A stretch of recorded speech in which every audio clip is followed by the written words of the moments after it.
Going on, man? Living the automotive dream. Oh, me too. So how was your week this week? It's been really, really busy and really great. It's been a Us good too. week. Just Yeah. jam packed full of vehicles. So let's talk about people who move to Arizona and they're not familiar with our weather, our traffic patterns, the different things that vehicles and people driving them are exposed to that they may not have been exposed to in another state. Well, and that you nailed it right there, because the thing of it is people are coming from all over the country. When you're driving down the highway, you're looking at different license plates. You're getting people from Ohio, Texas, Florida. I mean, all over the place. And they really don't know how our kind of system works here, right? Exactly. Like, for instance, what about the emission stations? Well, the emission stations, we have emission stations. In many of the states in our country, you have to go to a specific shop that has licensed people who are able to do your emissions evaluation. Right, and also they do inspections in other states too. Right, they go far beyond just checking for emissions failures. We don't do that. What we do is we basically just check for emissions smog. Right? Yeah, like in Texas, they make sure that your headlights are aligned right, and Yep. there's a whole bunch of other things that they check. They check your tires, make sure they're safe, and they can actually blackball your car right there and not let you drive it if you have conditions that are unsafe. You've driven down the road before. Come down the freeway and you got somebody going down the freeway at 65 miles an hour, and you're like,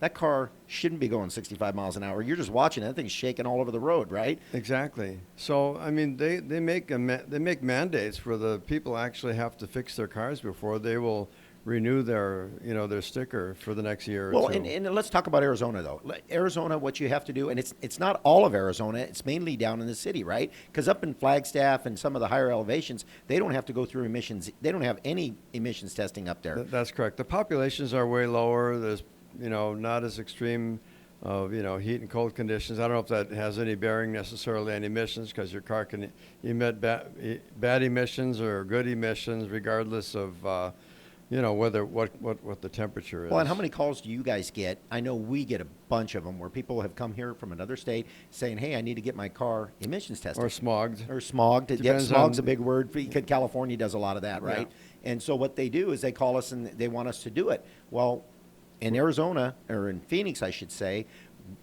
you have to go to a state certified emissions testing station. Correct. And you can get on Google and say, where can I get my emissions tested in Maricopa County or whatever county you live in? And some counties don't, like you said, don't require it. So then it'll direct you to the one nearest you, or say, emissions testing station near me, and it'll make it really easy for you to find one. And the typical cost is about $16. And one question we always do ask the customers is your check engine light on? Why is that important, Dave? Oh, it's really important because you won't pass emissions. If the check engine light's on, you will fail. Right. And so you're going to pay your fee. The next one is free, but now you've sat in line for 30 minutes or an hour waiting for someone to look at your vehicle. So it's important if you have, that's the only warning light that they're concerned about. If your brake light is on or your washer light is on.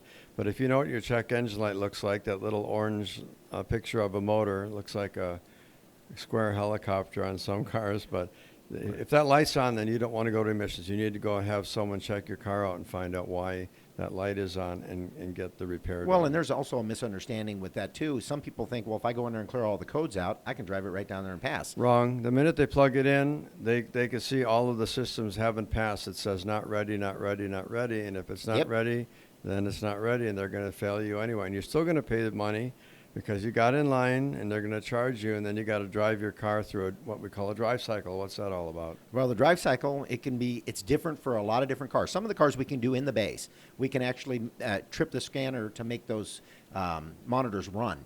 And sometimes you just have to drive it for a length of time and different speeds. And so there's different procedures for pretty much for all the different cars. Right. Some are easier and some are harder. Right. The hardest one is evap. Yeah. Your evaporative system. Because of the temperature. Exactly. Yeah. Temperature, and if your gas tank is over 3/4 or under a quarter, it'll never run that monitor ever, no matter how much you drive it, no matter what you do. Right. And I will throw this out there too, that if you are a newbie coming to Arizona and you fail emissions testing, ask about the VVRP program. They got a vehicle emissions repair program that they'll pay up to $900 to help you get your car through emissions. So it's really a good program. You have to qualify for it, though. And there's some things that you have to do to qualify. But they'll give you a list of the shops that are doing it, and you can call them and see if you qualify. But it is a good program. So also, we talked about emissions. What are some of the other things that being in Arizona is different than other states? Well, extreme heat is one of them. We're like today, it's going to be 113 degrees. Yeah, it's heating up, isn't it? And it's still June. Yeah. You know, it gets worse sometimes in July and August. But we've been lucky, though. People don't realize how lucky we've been, because usually it's 113 at the beginning of June. Yes. We made it this far. We're doing really well. It's been in the 90s, so yeah, we've been very fortunate this year. But, you know, there's other things that, you know, we have here in Arizona that you may not have. Like, I know when I lived in Texas and El Paso, they used to have dust storms and everything else like that, but nothing the likes of what we see here, because we get these what we call a monsoon season, and they also include high wind storms, and those are called haboobs. What are haboobs, Dave? Haboobs. Well, I think it's just another word for a dust storm. What happens is this big cloud, a wall of dust comes. A little bit of rain sometimes comes, just dirt sticks to your car. Really good. And we're talking 50, 60 miles an hour of dust coming at you. I always, when I heard it the first time, I thought it was, you know, what you do on a nude beach in California. I think the nude beach would be a lot better than what we get. Didn't know what that was, you know, but I've been enlightened now, so I don't Well, and you're from Milwaukee, right? You lived there for how many years? 26. 26 years. So you seen that side of it. Yeah, I mean, we have like tornadoes there occasionally and stuff like that. Not as bad as in the deep south or whatever, you know, in the Midwest. But you have the cold weather, though. Oh, the cold weather. Snow, extremely rust. cold. What else happens? Rust. Well, they put right? salt on the roads, and it gets up in the frame of your car and in the body of your car. Many people actually have rust-proofing treatments done to their vehicles. Cost hundreds of dollars right when they buy them brand new. Yeah. I was born in North Dakota, but we left there when I was 5, and all I remember was the snow was way higher than I was. Yeah. I mean, literally, my dad at one point had dug a tunnel out the front door because there was so much snow packed against the house. He had to dig a tunnel just to get out the front door. Yeah, I mean, in Colorado, they still got snow. I got a friend on a motorcycle trip. He's taking pictures of all this snow up there still. Yeah. So here in Arizona, though, one of the things, or there's actually a couple of things, is first of all, you and I have talked about it, is the cooling system. And the cooling system is for the engine, right? Yes. There's 2 different systems in your car. There's Right. air conditioning, One's which cools you. one cools you and one cools your motor. Right, and absolutely, and they're both very important, right? Absolutely. When you're in the sweltering heat here, you know, the last thing you want is an inefficient or non-working AC system, because it can be absolutely life-threatening. Right, it gets so dang hot in that car that if you're got any kind of health conditions or you're elderly, it could be a big problem. Or you have kids. Or you have kids, yeah. Young absolutely. babies especially are highly susceptible to being overheated, and it can be deadly. Well, and unfortunately, we hear about that every summer, where somebody leaves their kid in the car and something bad happens. You know, so it's definitely really important to make sure that nobody is left in that car for any length of time, especially with the car not running. Yeah, including yourself, because it can catch up on you so fast that you can pass out, and the next thing you know, bad things happen. Right, and then the cooling system for your car. How many times when this, like you said, this weekend it's going to get to 113, 114. Typically, what happens next week is we end up doing a lot Our of bays are overloads. flooded with vehicles that are overheating. The fans weren't working. Like, you have cooling fans. There used to be a mechanical fan on the front of your engine that spun in rhythm with the engine. Now they have electric fans. And I would say 95% of vehicles, including trucks, big trucks, they have electric fans. So these electric fans are prone to failure. It can blow a fuse. The fan itself can burn out. Something in the circuit can burn out. The controller for it can burn out.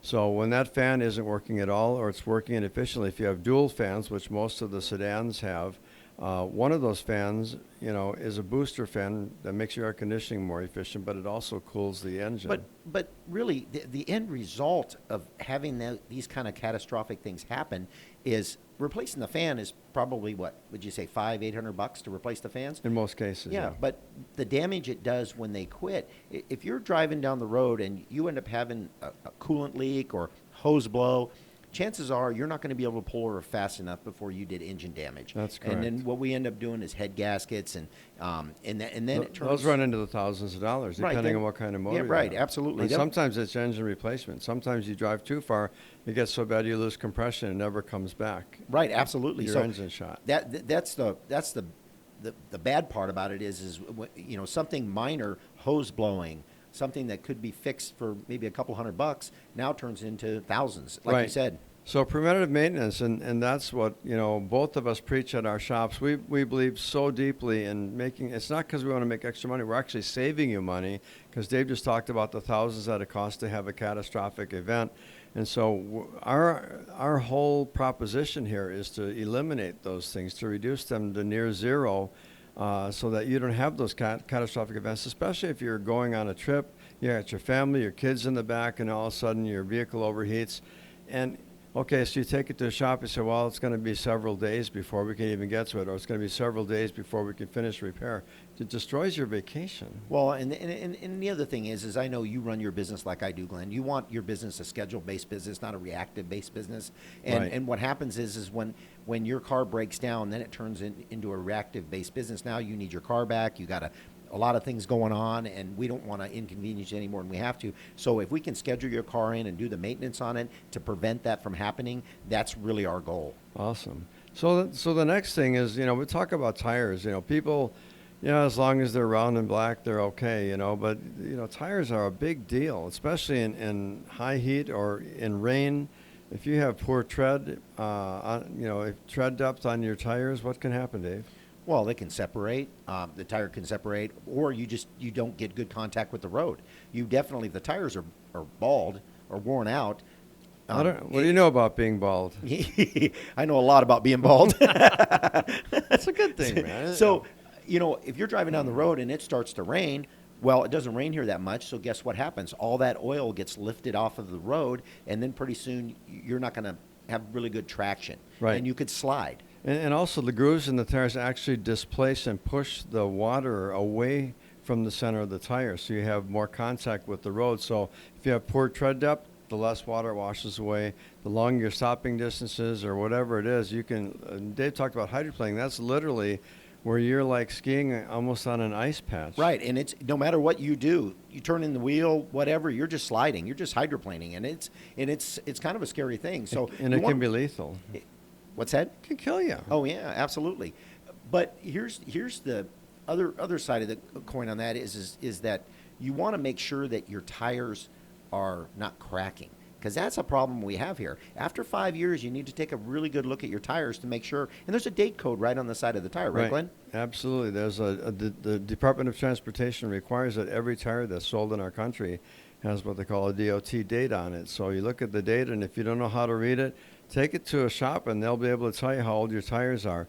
But they can not only crack in the grooves where the treads are, but they can crack in the sides, and that's really a dangerous condition. Right. So you need to just keep an eye on that. And there again, Glenn, you alluded to it, is that, find yourself a good service provider that'll help you with these things, and let them do the inspection on your vehicle. That's the real benefit to go into a shop that does everything. Right. Because they can look at everything and they know where things are supposed to be and where they're not. They know when things are starting to fail, and you can get a really good digital inspection is huge, because we take pictures, and I know you do too, Glenn. Absolutely. And we send it to a customer, and pictures are like 1,000 words, right? Right. That's what everybody says. Now, if you go to, if your typical visit to look for tires is at a tire shop, they're not looking at your brakes, they're not looking at your suspension, they're not looking at the reasons why those tires may have worn out unevenly or whatever.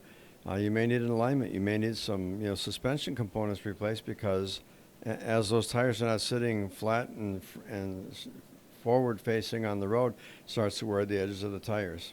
Yeah, absolutely. And another thing is we all fight for shade, right? Because there's nothing worse than coming out and getting in your car and touching that steering wheel and burning your hand. It sucks. Yeah, so there's a few things. Can I say sucks on this? It does. It sucks. It stinks. So whatever. So we always fight for shade, but then you got to look at the other side of the coin. Is if you park under a tree, you got to be careful, because if it's going to be storming or whatever, you don't want to come out and find a tree branch stuck through your windshield. Not only that, but parking under a tree, the birds like to stay in the shade too, and they can leave some awful messes on your hood, your windows, and everything else like that. And just to perpetuate that a little bit more, those droppings that get on your paint, you need to get those washed off as soon as you can, because they'll actually eat through the finish and destroy your paint job. Yeah, and a good recommendation would be to get a sunscreen that you can put across your front windshield. That'll help a lot. And another thing is wiper blades. We don't talk about that a lot because we don't get a lot of rain here, right? But what happens in the summertime, those rubber blades get cooked, and then they become hard as a rock, and they don't flex like they're supposed to, so they don't really wipe the windshield like they're supposed to. And worse than that, they start scratching your windshield. We've had windshields that you couldn't see through because the windshield wipers were so worn, it scratched into the glass so deep it impaired your vision. And what's worse than that is being stuck in that haboob that you mentioned earlier, and having wiper blades that don't work. Your visibility already is not good. Right. And then you don't have windshield wiper blades that are helping you with that. So you can get yourself into a real mess. Yeah. That big wall of dust can be a big problem. And when that big wall of dust comes, you want to be off the road. Turn your lights off. Yep. Don't even leave your flashes on because other cars will think that you're still moving in front of them, and it creates more accidents. So you get off as far off the side of the road as you can, turn your lights off, and just wait till it passes. Right, and then also the flooding problem. We don't get a lot of rain here, so that ground is really hard. So it doesn't absorb the water like other places do. So what happens is these people see a water running across the road, and they think, oh, I can make it. And they get halfway through it, and their car starts to float away. Right, and that too, and even our sewer systems, our drainage systems, our storm drains are almost non-existent. They've started to really try to upgrade those things in the last 10 years, but many of them are inadequate. So you can be on a surface street somewhere, and there could be 8-10 inches of water that you're driving through. Yeah, absolutely. And you don't know how deep that is. And then when you get into it, you find out, and it's too late. Yeah, you can suck water into your engine. And they do have we should also mention this too. They do have it's a dumb driver law. It's called something else. Yes. And I can't remember. I think it's a stupid driver law. Yeah, stupid driver law. That if you end up driving through a wash where there's a sign that says "Do not drive through," they will fine you, and you will have to pay for all of the rescue and everything that all it the costs emergency. them. Yeah, in some cases you have to use helicopters to get the people out because no one in their right mind is going to go into that wash with the water running full with rapids and stuff like that and try to haul your butt out of your car. Yeah, no, and that's another thing we should mention. And this really doesn't even matter. This isn't really about cars. This is when you decide to go hiking. In the Arizona heat, if you come from another state, bring plenty of water. You know how many times that they have to pull people off the mountain because they're not really ready for it. They're not equipped to handle it, and they don't realize it's that hot until they get halfway up the mountain and they realize that they have no more water, and then all of a sudden they get dehydrated and things just go really ugly at that point. Right, especially when it's hot and dry because it's literally evaporating all of the sweat and everything off your body, and you dehydrate much quicker than you would if you're in a humid condition. Right, so, and definitely you come out here. I knew somebody that worked at one of the hotels up on Camelback Mountain, one of the big resorts up there, and she said we used to get people coming from other states going, oh yeah, we're going to hike the mountain today, and it's 113 out there, and she would be like, okay, you're not dressed for it, number one. You don't have enough water, number two. So she would explain to them that this is a bad idea. You need to go ahead and hydrate people get yourself really well. sunburned. They don't realize how fast you get sunburned here in 100+ degrees, and there's no humidity. So I mean, it's really important to take all those precautions. We're looking out for our audience out there. We want to help you to avoid having tragic outcomes from your things, and just have a great time and really enjoy our state. And I will tell you this, that this just happened. Well, I loaned one of our loaner cars to one of our customers, and she went to go hike one of the mountains and came back down the mountain, and somebody had come along and busted out all the windows and busted out one window in each car and stole the purses out of the car. So if you're a lady, even a man, you got a laptop, you got a purse, you got anything valuable, put in the trunk of the car. Do not leave it in plain sight. because these predators, they're looking to come along and steal something. A quick quick and easy. smash and grab. Smash and grab, and that's so definitely. And even the trunk may not be safe because if there's a trunk pull inside the vehicle, they can still get in there and steal right, whatever's but in there. what they're doing is they're looking in the windows, and if Yeah. they see a purse or something valuable in there, that's when they break Quick, out the window. easy money. Right. So if you don't give them that opportunity or give them that visual to see that there's something valuable in there, chances are they'll go to the next car. So you just want to prevent it as much as you possibly can. Well, Glenn, we've covered a lot of things about what really to look for in Arizona, but what are some of the good things out here? Man, I tell you what, we have some of the most beautiful mountain hikes and stuff up near Sedona and Flagstaff. The Grand Canyon is here, which is one of the 7 wonders of the world, which is really awesome. If you've never been to the Grand Canyon, great place to visit. There's beautiful ski resorts here during the winter time up north in Flagstaff and east of absolutely. Flagstaff. Lots of fun stuff to do. We have lakes here all around the valley. Yeah. We have Saguaro Lake and we have Canyon Lake, and we have lots of lakes that are man-made that use the runoff from the mountains. So you can go boating, you can go skiing, you can go swimming. You wouldn't think in the hot desert that we have all those things, but we literally have hundreds of millions of gallons here in our lakes. Well, I tell everybody, I says, here's the nice part about being in Arizona is that really being in Phoenix, you're 2 hours from snow and you're about 5.5 hours from the beach. So, I mean, and we really don't have any natural disasters other than the haboob we mentioned earlier. So, I mean, that's, and some of these microbursts, I guess we have too. There's some microbursts where things get, like it comes to a certain area, it'll take a wall down, it'll take a shed and, throw it down the street. Take a what? A shed. Oh, a shed. Yeah, shed. I misunderstood that. I mean, if you got a bad lightning strike, you could take the other SH, take a shed or the other thing. And so, but one thing we don't have here, Glenn, is rust. Rust. We don't have the rust problem that they do back east. Yeah. We don't put salt on the roads. And cars don't rust out here. So They last a lot longer. What is the average right now? Is 12.5 years the cars have been on the road, or old cars. Oh yeah, absolutely. What is it? Is it 12 over 12 years now? It's I think over it is. 12 years. Yeah, and I think that number is even higher in Phoenix.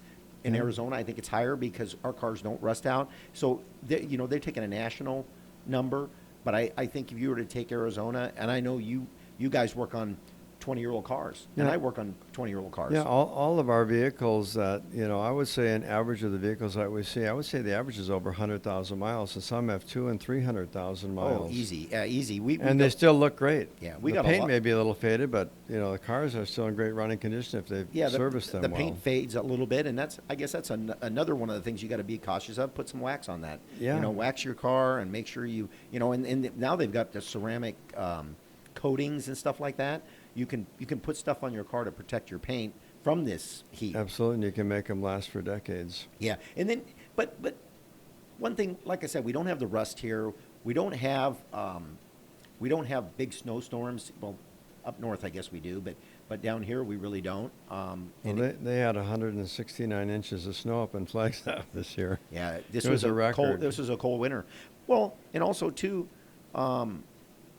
We know batteries hate extreme cold and they hate extreme heat. So when the weather changes, if your battery's weak, you might have a problem. Yeah. So just because your car starts doesn't mean your battery's in good condition either. It may be starting for the last time. If it seems to crank slowly, or if your car even sits for a while, a weak battery. If your car sits for a week and it seems to crank slowly, you probably have a bad battery. And it's important to choose the right battery too. What are the differences in battery about plates and different things? What makes a battery a cheap battery, and what makes it a good battery? Well, it's basically the size of the thickness of the plates. It's the thickness and then the plate count itself, because a cheap battery has less plates in it. The plates are thinner, and so they don't give you the same amperage draw when you're cranking that motor and you're running your air conditioner, which is making a constant draw on the battery and the charging system. All these cars got more electrical components on them. You got the computer. You got to run all of these things, and there's so many systems on the car that this battery is running. But what should they do to prevent them from having a dead battery? Well, preventative thing is to have a check periodically. You don't have to take the caps off your battery to see if it has water in it or acid, because they've all made those hands-free these days. But, having it checked on a regular basis, not sitting for a long time with with your stereo running or whatever in the accessories mode or something like that, that can drain your battery really fast on a high-powered stereo. You go to turn the key, the next thing you know, you got a dead battery. Right, and I know you've got one too, Glenn. We've got a little handheld computer that basically tells us the state of health of that battery. Exactly. So when you bring your car into the shop, even for an oil change service, we test that. And if that state of health, if that's supposed to be 680 cold cranking amps and it's dropped down to 300, we know that battery's kind of, its state of health is short getting life. Yeah, it's a It has short a life. short life. And a funny story here is that when we first got this tester, we didn't really believe it. We were kind of a little skeptical, right? So one of my employees had his wife's car in there, and so we tested her battery, and it showed the state of health was about half. But he thought, you know what, let's see if it works. So he gave the car back to his wife. A week later, the battery was dead. Yeah. And now he's dead. Right. And it's not something that you have to buy for yourself, but, almost any reputable place is going to have what they call a load tester, and it can be a big, manly load tester. It can be a handheld one, but yeah, they really are made to do the same thing because they've got the technology built in to tell what that state of charge in the battery is. So, making sure that your alternator is putting out, adequate voltage to keep your car charged. And these vehicles, like Dave was saying, have so many electronic and electrical components on them that are constantly drawing on the battery and the alternator, demanding the electricity that they need to work right. And a bad battery can make all kinds of codes come up. It can keep your car from running right. It can cause all kinds of problems. And sometimes the central problem is it doesn't have enough voltage to run all the systems. But one of the things is talking about one of the things that battery runs is the headlights. And we got to remember one thing that we didn't talk about, and we're kind of going back to the thing you got to watch out for is the covers on the headlights. They get faded so much that the light does not beam through, so you don't get really good visibility at night. Instead of projecting, it's diffusing the light, and so diffusing light is good for a ceiling in your house, but when you want projection, which is what you really want when you're going on the road, so yeah, we have a system by 3M that we can actually polish those things out. We use different grits of sandpaper down to 5,000, and then we put a polish and a sealant on there that helps. Right, it's a stay process. that way. It's just a process that we go through to we can actually make those lenses look brand new, and that's one of the things that we do to keep that visibility, so you don't get yourself in a situation where you got low visibility. Well, Glenn, I think we've covered a heck of a lot, and we've kind of the good and the bad about being here, but.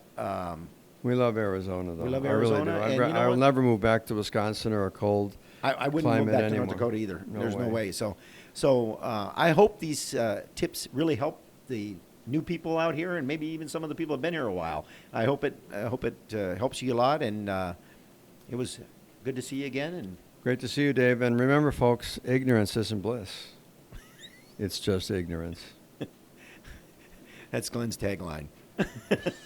One of many.